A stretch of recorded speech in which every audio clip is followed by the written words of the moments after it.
Step 1. Goal of the encounter. It may sound odd for a one-off encounter, but it's still important to help you build an encounter. It doesn't even have to be a combat encounter. A good conversation can be just as engaging as fun.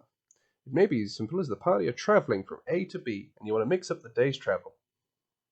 But for this example, the goal of the encounter for the enemy, a group of kobolds, is to rob the party. And of course, the goal of the players is to not get robbed and to continue on their way to the next town. Step 2. NPCs. An encounter without NPCs is just players randomly standing in a field. Where this can be fun, it's not for everyone. So, for this example, we're going to need to work out how many kobolds players are going to fight. To work out this number, we look at something called experience point value that can be found just in the languages on their little monster block. Using this, you can judge the difficulty of a battle by comparing the total experience points of the monsters to the party's level. To work out the total value of the fight, multiply the XP value listed on the table, which can be found at the website in the description, and on the screen at the moment, by the number of players in your party to determine your total budget.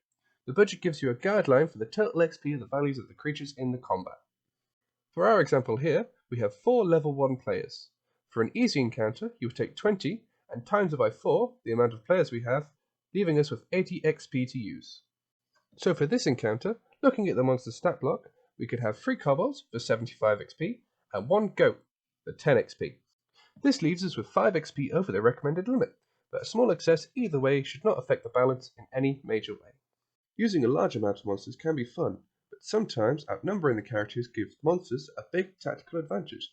If you're creating an encounter with monsters that have a relatively low XP level, value compared to the XP budget for the party, you might want to end up using twice as many monsters as the creatures. However, even low XP monsters can become more dangerous if they fight in a group, such as large numbers of monsters can skew the balance of an encounter.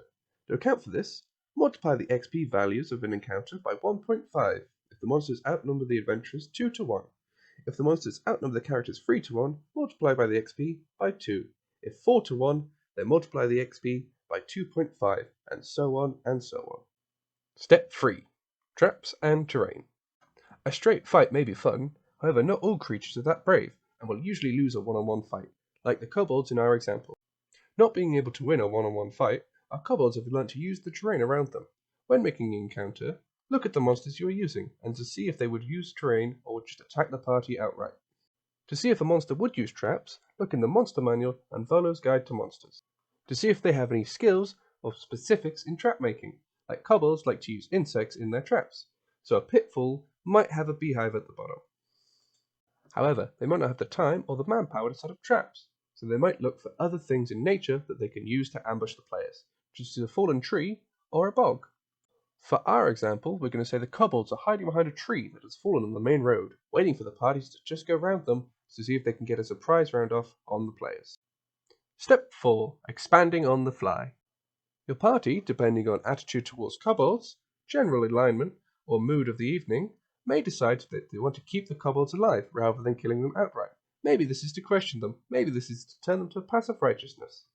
For our example, this group of kobolds is coming to age, and must prove their maturity to their clan by robbing an adventuring party and proving their usefulness as a gathering party.